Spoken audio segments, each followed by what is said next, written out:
I used to think to myself, wouldn't it be great if I just had a couple weeks of not having, to go to work, or not having to constantly be somewhere or catch a flight or something like that. And that's just a good proof of keeping your mouth shut, right?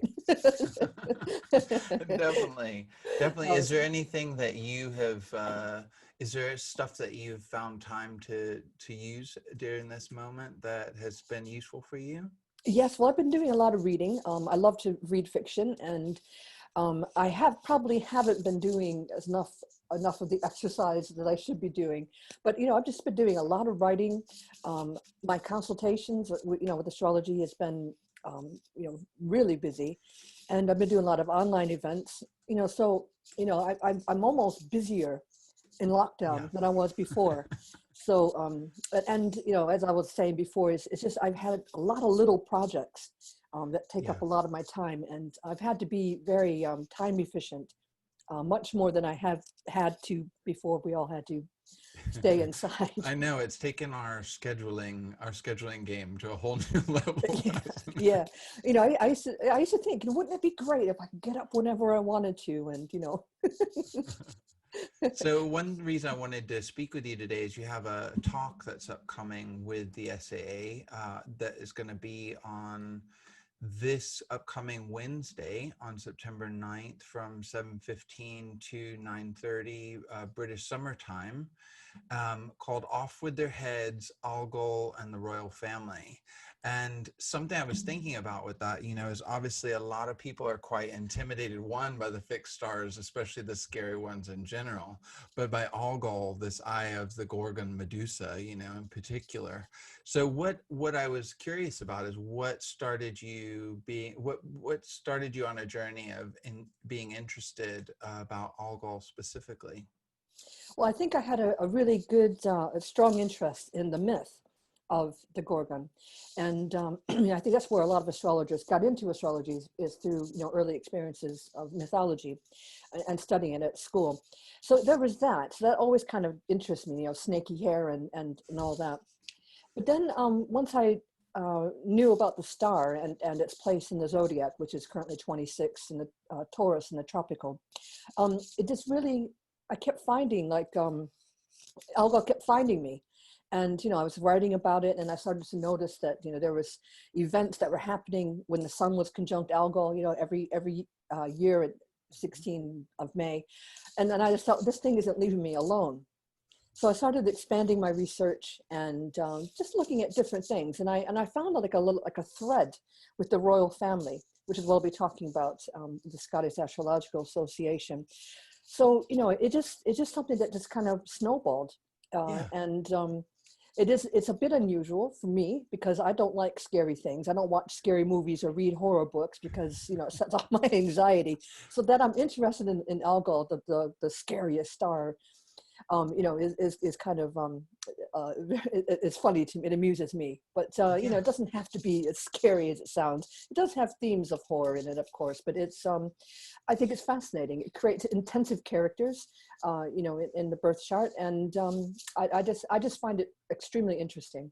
And as I said, with the royal family, the British royal family, I just kept finding that it was featured in key events in British Hmm. history.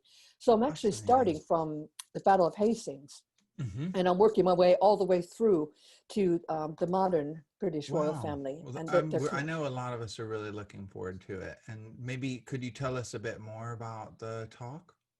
well, yes, as I said, I'm looking at key phases. So I'm particularly looking at times in British history where there's been three monarchs on the throne within a year. So starting with the death of Edward the Confessor, Hmm. then going on through Richard III. There are three kings around his time, and coming into the royal abdication of 1936. There are three kings on the throne in that year. So I'm looking at, the possibility that I've been working with this for a couple of years about how the royal family is kind of caught up in this theme. For example, Princess Diana had Algol conjunct uh, her Venus, and Prince William does as well. Hmm. Um, the Prince Andrew scandal had Algol connections. So I'm just looking at how this energy affects this family. And we're coming up and also looking at Uranus a little bit as well, but I'll talk more in depth about this. But Uranus is currently retrograde in Taurus, and it'll return to 6 degrees Taurus, which is where its placement was during the abdication crisis. So, I think there's going to be a lot of things that will be coming up from the past, a lot of changes within the royal family, which we've already seen with Harry leaving the family and Andrew having to step down. So, there's, I think it's going to be quite a meaty talk, looking at, how things are working out for the family. And also, from news reports, we know that Camilla isn't really being trained to be the queen, but Kate is. So I think that's really going to be, that's really quite a telling thing about how things could possibly go. Awesome. Well, I know that we're all looking forward to it, and we really appreciate the association really appreciates that you're starting off our program for us this year. And if anybody wants to find out about how to attend, I'm sure that you can find out information through Alex's various social media connections, but also through the SAA. You can find out about it on our website or through the various places where the SAA is, like Facebook. But Alex, before we go, I'd like to let people know how they can connect with you and get a little bit more of information about what it is that you do and offer. Well, I do a lot of work with families because I'm a teacher and I've have had a lot of experience working with children, and I have the right qualifications. So I do a lot of work in that area. And as you can imagine, in lockdown, I get a lot of parents asking me about how they could teach their children effectively. So that kind of work. But I write fiction as well. I keep myself busy with client work and lots of writing projects I have going on. And of course, ESAR keeps me on my toes with their courses. We're trying to make changes within the structure of the organization. So it's very exciting. But you can find me on. I'm very kind of boring, really. I'm Alex Chenoweth on Facebook, Instagram, Twitter, YouTube. All the usual places. Yes, as long as you spell my name right, you'll find me.